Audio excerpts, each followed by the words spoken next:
So this is a super important component of driving decisions with data visualization, and that is the power of active titles.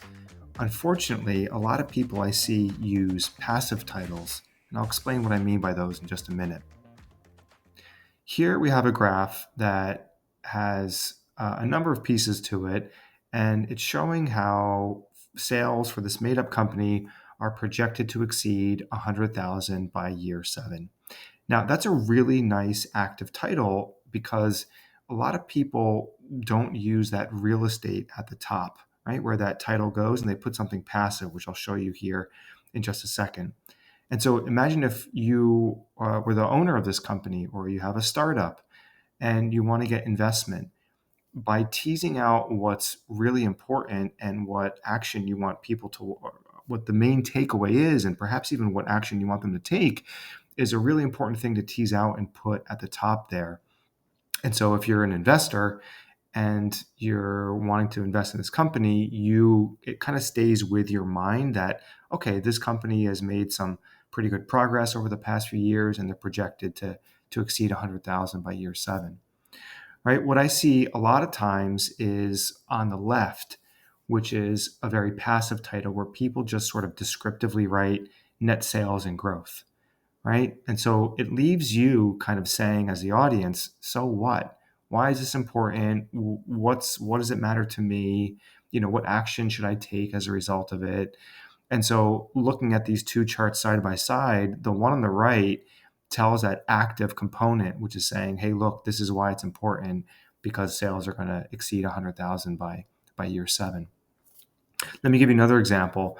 Again, this is made up data.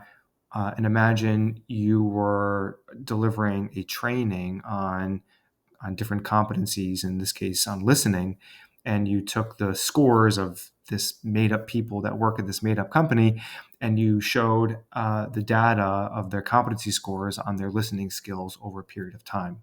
It doesn't really say much, right? And if you compare that to this chart, which is the same data, but we've actively teased out why this is important.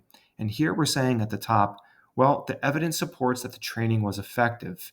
And that was based on X number of observations. And you're showing here by directly labeling that middle component that you delivered a custom training on April 15th and that thereafter scores increased by 4 points. Again, all made up, but you can see the power of actively teasing out that information. And in this case, if you're a trainer and you're a consultant and you want to get business from this company again, this is a really great way to, of course, tell the positive story about the employees, but subtly, it's also a way for you to position yourself and say, well, look, the evidence supports the training was effective. Why don't we increase those scores even more? So you always, of course, want to tell the story that's that's aligned with what the business is there for, but it's also a way for you to think about how you, in this case, if you were a consultant delivering listening training, to position your services as well. So I hope you found this insightful. Again, as always, if you want more insights, shoot me an email, give me a call, and let's talk about how we can humanize and make your data more actionable.